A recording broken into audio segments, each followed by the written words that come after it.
জয় Shrikrishna. Radhe Radhe. 28শে August শুক্রবার, পবিত্র ঝুলন পূর্ণিমার দিনে খণ্ডগ্রাস চন্দ্রগ্রহণ। এই দিন ভুলেও খাবেন না এই তিনটি সবজি। রোগের জ্বালা যন্ত্রণা, অর্থনৈতিক কষ্ট, অশান্তি এবং সংসারে দুর্ভাগ্য আসবেই। ঝুলন পূর্ণিমা ভগবান শ্রীকৃষ্ণের জন্য সমর্পিত। ঝুলন পূর্ণিমা, যা ঝুলন যাত্রা বা হিন্দোলা নামেও পরিচিত। জন্মাষ্টমীর মতো ঝুলন পূর্ণিমা বা ঝুলন যাত্রাও ভগবান শ্রীকৃষ্ণের অন্যতম গুরুত্বপূর্ণ উৎসব। এই দিনটি হল রাধাকৃষ্ণের প্রেম ও ভালোবাসার প্রতীক। এই দিনে ভক্তেরা তাদের লীলা স্মরণ করে আনন্দ উৎসব করেন। এই উৎসবে রাধাকৃষ্ণের বিগ্রহ দোলনায় ঝুলিয়ে পুজো করা হয় এবং তার ভক্তরা ভজন কীর্তন করেন এবং পুজো শেষে নানা ধরনের মিষ্টি খাবার পরিবেশন করে আনন্দ করেন। বৃন্দাবনে রাধাকৃষ্ণের শৈশব স্মৃতি, বিশেষত সখাসখীদের সাথে দোলনায় দোলার প্রেমলীলাকে কেন্দ্র করে দাপর যুগে ঝুলন উৎসবের সূচনা হয়েছিল। তাই দাপর যুগে বৃন্দাবনে রাধা ও কৃষ্ণের দোলনায় দোলার স্মৃতিকে স্মরণ করে এই উৎসব পালন করা হয়। ভাগবত পুরাণ, হরিবংশ ও গীতগোবিন্দের মতো সাহিত্যে এই লীলাসমূহের উল্লেখ পাওয়া যায়। এমনকি ভক্তদের বিশ্বাস রয়েছে এই দিনে রাধাকৃষ্ণকে দোলনায় দোল দিলে প্রেমময় জীবন সুখকর হয় এবং বৈবাহিক জীবনে শান্তি আসে। তাই তো ভক্তগণ সারা বছর এই দিনটির জন্য অধীর আগ্রহে অপেক্ষা করে থাকেন। একে অতি শুভদিন হিসেবে বিবেচনা করা হয়। কিন্তু এবছর ঝুলন পূর্ণিমায় পড়েছে খণ্ডগ্রাস চন্দ্রগ্রহণ। মনুসংহিতা ও ধর্মশাস্ত্রে বলা হয়েছে, গ্রহণকালে ধর্মকর্ম, দান, পুণ্য, জপ, ধ্যান বহুগুণ বেশি ফলপ্রদ হয়। স্কন্দ পুরাণ বলছে, চন্দ্রগ্রহণযুক্ত পূর্ণিমার দিনে গঙ্গা স্নান করলে অশ্বমেধ যজ্ঞের ফল লাভ করা যায়। পদ্মপুরাণ মতে গ্রহণের সময় যে ব্যক্তি ভগবান বিষ্ণুর নাম জপ করেন বা মন্ত্রপাঠ করেন তিনি অগণিত পাপ থেকে মুক্ত হন। পূর্ণিমাযুক্ত চন্দ্রগ্রহণকে দান, ধ্যান, আত্মশুদ্ধি ও অন্তর্মুখী সাধনার সময় হিসেবে বিবেচনা করা হয়। চন্দ্রগ্রহণের সময়ে জপ ধ্যান করলে মন দ্রুত স্থির হয় এবং আধ্যাত্মিক উন্নতি ঘটে। এই সময়ে দানের বিশেষ মাহাত্ম্য রয়েছে। তাই পুণ্য লাভের জন্য অনেক ভক্তরাই এই দিন সাধ্যমতো কিছু না কিছু দান করেন। আবার অনেকে আছেন এই দিন পূর্ণিমা ব্রত পালন করেন। তারা সারাদিন উপবাস রেখে সন্ধ্যায় রাধা গোবিন্দের পুজো করেন। এই পবিত্র ঝুলন পূর্ণিমার দিনে অনেকের বাড়িতেই শ্রী শ্রী সত্যনারায়ণ পুজো করা হয় এবং নিজ গৃহেই রাধাকৃষ্ণের ঝুলন অনুষ্ঠানের আয়োজন করেন। কিন্তু এবছর ভাদ্রী পূর্ণিমায় পৃথিবী, সূর্য ও চাঁদ একই সরল রেখায় চলে আসছে। তাই সেদিন দেখা যাবে একটি বিরল খণ্ডগ্রাস চন্দ্রগ্রহণ।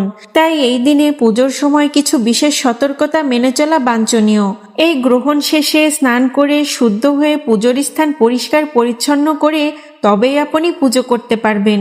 পুরাণ মতে এই দিনে দেবী লক্ষ্মী রাজা বলির হাতে রাখি বেঁধে তাকে ভগবানের সঙ্গে পুনর্মিলনের আশ্বাস দিয়েছিলেন। দ্রৌপদীও ভগবান শ্রীকৃষ্ণের হাতে রাখি বেঁধেছিলেন, যার ফলে ভগবান শ্রীকৃষ্ণ তাকে একদিন কৌরবের লাঞ্ছনার হাত থেকে রক্ষা করেছিলেন। এছাড়াও জ্যোতিষশাস্ত্র মতে বাস্তুদোষ ও গ্রহদোষের প্রতিকার এবং দান করার জন্য গ্রহণযুক্ত ঝুলন পূর্ণিমা দিনটি বিশেষভাবে উল্লেখযোগ্য। সনাতন হিন্দু শাস্ত্র অনুযায়ী চন্দ্রগ্রহণ শুধু জ্যোতির্বিদ্যার ঘটনা নয়, এর আধ্যাত্মিক ও ধর্মীয় গুরুত্ব অপরিসীম। বিশেষত পূর্ণগ্রাস চন্দ্রগ্রহণ, যেখানে সমগ্র চাঁদ পৃথিবীর ছায়ায় ঢেকে যায়, তাকে পুণ্যদায়ক ও মহাশক্তিশালী মুহূর্ত হিসেবে গণ্য করা হয়। নমস্কার সকলকে, ধর্মতত্ত্বের নতুন একটি পর্বে আপনাদের স্বাগত জানাই। আজকের ভিডিওতে আজ আমরা জানাবো গ্রহণযুক্ত ভাদ্রী পূর্ণিমার দিন কোন কোন তিনটি সবজি খাওয়া উচিত নয়। এই দিনে যে সবজিগুলি খেলে জীবনে ঘনিয়ে আসতে পারে চরম দারিদ্রতা, পরিবারের সদস্যদের লেগে থাকবে নানান রোগ ব্যাধি, ঘরে বাইরে কথায় কথায় সৃষ্টি হবে অশান্তি, আপনি ভালো কাজ করলেও তার যোগ্য সম্মান আপনি পাবেন না, সংসারে নেমে আসবে চরম দুর্ভাগ্য। আপনি গ্রহণযুক্ত ঝুলন পূর্ণিমার দিন কোনো ব্রত পালন করুন অথবা না করুন, কিন্তু এই দিনে অবশ্যই শাস্ত্র অনুসারে আহারের নিয়মগুলি মেনে চলুন। তাহলে আপনার বাড়ি থেকে বাস্তুদোষ দূর হবে এবং সারা বছর মা লক্ষ্মীর কৃপা বজায় থাকবে। আপনি যদি আহারের নিয়মগুলি মেনে চলেন তাহলে আপনার সংসারে সুখ ও সমৃদ্ধি বৃদ্ধি পাবে এবং আয় উন্নতিও বৃদ্ধি ঘটবে। বিশুদ্ধ সনাতন সিদ্ধান্ত পঞ্জিকা অনুসারে 27 আগস্ট 2026 বৃহস্পতিবার সকাল 9:13 পূর্ণিমা শুরু হচ্ছে এবং পরের দিন অর্থাৎ 28 আগস্ট শুক্রবার সকাল 9:58 পর্যন্ত পূর্ণিমা তিথি থাকছে। এই পূর্ণিমা তিথিতে সংযুক্ত রয়েছে খণ্ডগ্রাস চন্দ্রগ্রহণ। 2026 সালের সর্বশেষ খণ্ডগ্রাস চন্দ্রগ্রহণ লাগছে 28 আগস্ট শুক্রবার। গ্রহণ স্পর্শ করবে সকাল 8:33 এবং সকাল 11:51 গ্রহণ সমাপ্ত হবে। গ্রহণের সম্পূর্ণ স্থিতিকাল থাকছে 3 ঘন্টা 18 মিনিট। গ্রহণের মধ্যকালীন সময় থাকবে সকাল 10:12। যেহেতু চন্দ্রগ্রহণের সময়টি ভারত ও বাংলাদেশের সময় অনুযায়ী দিনের বেলায় পড়ছে, তাই ভারত ও বাংলাদেশে গ্রহণ দৃশ্যমান হবে না, অর্থাৎ গ্রহণ অদৃশ্য থাকছে। ধর্মীয় ও জ্যোতিষশাস্ত্রীয় দৃষ্টিকোণ থেকে গ্রহণযুক্ত ভাদ্রী পূর্ণিমার বিশেষ গুরুত্ব রয়েছে। শাস্ত্রে বলা হয়েছে এই দিনে নির্দিষ্ট কিছু নিয়ম মেনে চলা উচিত, কারণ এই দিনে শক্তির পরিবর্তন ঘটে এবং শুভ আর অশুভ শক্তির ভারসাম্য তৈরি হয়। তো গ্রহণযুক্ত ঝুলন পূর্ণিমার দিন নিষিদ্ধ সবজিগুলির মধ্যে প্রথমেই যেটির কথা বলবো সেটি হলো চাল কুমড়ো। গ্রহণযুক্ত পূর্ণিমার দিন বাড়িতে কখনোই চাল কুমড়ো রান্না করবেন না। এই দিন রাধাকৃষ্ণকে ভোগে সাত্ত্বিক খাদ্য নিবেদন করা হয়। ভাগবত গীতার মতে যে আহার আয়ুবর্ধক, পবিত্র, স্বাস্থ্যবর্ধক, হৃদয় প্রসন্নকারী তাই হলো সাত্ত্বিক। চাল কুমড়ো যদিও ফলজাতীয় সবজি, তবুও একে কিছু শাস্ত্রে তামসিক প্রকৃতির ফলমূল বলা হয়েছে, কারণ এটি ভারী ও কিছু ক্ষেত্রে দেহে কফ বৃদ্ধি করে। এই দিনে অনেক জায়গায় বিভিন্ন পুজো উপলক্ষে বা নানান তান্ত্রিক ক্রিয়াতে চাল কুমড়ো উৎসর্গ করা হয়। এই দিন চাল কুমড়ো খেলে বাড়িতে রোগ ব্যাধি লেগেই থাকবে। রোগের পিছনে খরচ করতে করতে আপনি যেন সর্বশান্ত হয়ে যাবেন। সুতরাং ঝুলন পূর্ণিমার দিনে কোনোভাবেই চাল কুমড়োর তরকারি বা চাল কুমড়ো থেকে তৈরি কুমড়ো পিঠা বা মিঠাই মুখে তুলবেন না। অনেক সময় দেখা যায় কেকের মধ্যেও কুমড়ো মিঠাই দেওয়া থাকে, তাই এই দিনে কেক খাওয়া এড়িয়ে চলুন এবং পরিবারের কোনো সদস্যই কোনোভাবে চাল কুমড়ো খাবেন না। শাস্ত্রে বলা আছে চন্দ্রগ্রহণের সূতককাল শুরু হবার পর থেকে রান্না করা উচিত নয়। এই সময়ে কোনো নতুন কাজ শুরু করাও উচিত নয়, এমনকি সূতককালে পুজোও করা উচিত নয়। সূতকের সময় বা চন্দ্রগ্রহণ চলাকালীন রান্না ও খাওয়া সম্পূর্ণ নিষিদ্ধ। খাবার ও জল পবিত্র রাখতে তাতে তুলসী পাতা দিয়ে রাখবেন। গ্রহণ শেষে স্নান করে নতুন রান্না করে খাওয়া সর্বোত্তম। এবং চন্দ্রগ্রহণ বা সূর্যগ্রহণ যে কোনো গ্রহণেই সমস্ত বিধিনিষেধ মেনে চলা উচিত, কারণ এই সময় পরিবেশ অশুদ্ধ ধরা হয়। জ্যোতিষশাস্ত্র মতে গ্রহণের মহাজাগতিক প্রভাব পৃথিবীর ওপর অবশ্যই পড়বে এবং অনেক ক্ষেত্রে তা অত্যন্ত অশুভ। কিন্তু গ্রহণ চলাকালীন মন্ত্র জপ, গীতাপাঠ কিংবা প্রার্থনা করা অত্যন্ত শুভ কার্য। গ্রহণের সময় মনোযোগী হয়ে ধ্যান করলে মানসিক শান্তি বৃদ্ধি পায়। অনেকেই গ্রহণের প্রভাব থেকে সুরক্ষা পাওয়ার জন্য প্রাণায়াম করেন। এই দিনে গ্রহণ দেখলে বা না দেখলেও গ্রহণের আগে ও পরে স্নান করা শুভ বলে মনে করা হয় এবং গ্রহণের সময় বা পরে সাধ্যমতো দান করলে তা অত্যন্ত শুভ ফল দেয়। বিশেষ করে দরিদ্রদের খাবার ও বস্ত্র দান করা খুবই ভালো। তো এবার আসি দ্বিতীয় নিষিদ্ধ খাবারটিতে।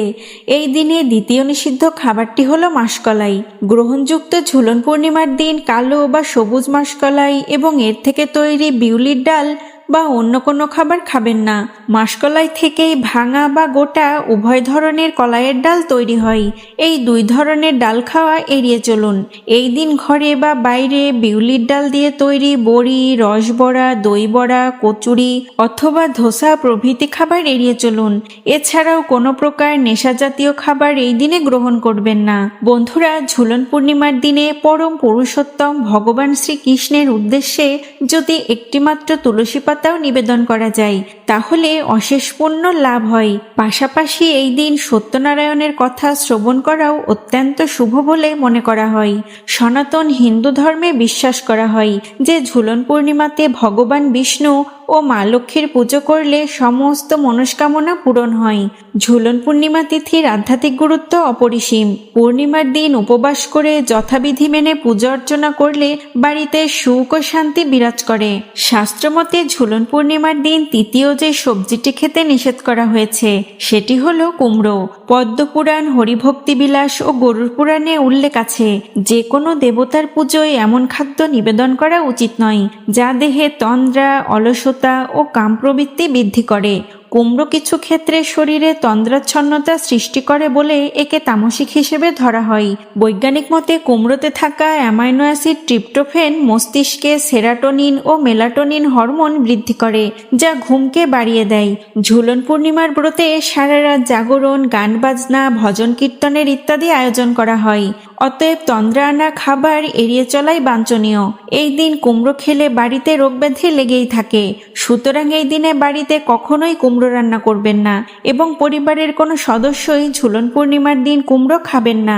এছাড়াও এই বিশেষ দিনে আমিষ খাবার যেমন মাছ, মাংস, ডিম, পেঁয়াজ, রসুন, মসুর ডাল ইত্যাদি তামসিক খাবার এড়িয়ে চলুন। বন্ধুরা, এবারে ঝুলন পূর্ণিমায় যেহেতু চন্দ্রগ্রহণ রয়েছে, তাই বাড়িতে ঝুলন উৎসব পালন করবার পূর্বে অবশ্যই গ্রহণের নিয়মগুলি মেনে চলবেন। গ্রহণের সময় আপনার বাড়ির মন্দিরের দরজা বন্ধ করে রাখবেন। গ্রহণ শেষে স্নান করে শুদ্ধ হয়ে তারপর ভগবান শ্রীকৃষ্ণের ঝুলন উৎসব পালন করুন। বন্ধুরা, আপনি চাইলে খুব সহজেই বাড়িতে ঝুলন উৎসব পালন করে রাধাকৃষ্ণের আশীর্বাদ পেতে পারেন। অনেকে এই দিন নির্জলা উপবাস পালন করেন। আপনার পক্ষে কোনো কারণে সেটা সম্ভব না হলে অন্তত নিষিদ্ধ খাদ্য এড়িয়ে নিরামিষ ও সাত্ত্বিক খাবার খান। তবে খেয়াল রাখবেন, গ্রহণের পূর্বে রান্না করা খাবার খাবেন না। এছাড়াও এই দিনে চুল দাড়ি কাটা, নখ কাটা বা কোনো ধরনের ক্ষৌরকর্ম সম্পূর্ণ নিষিদ্ধ।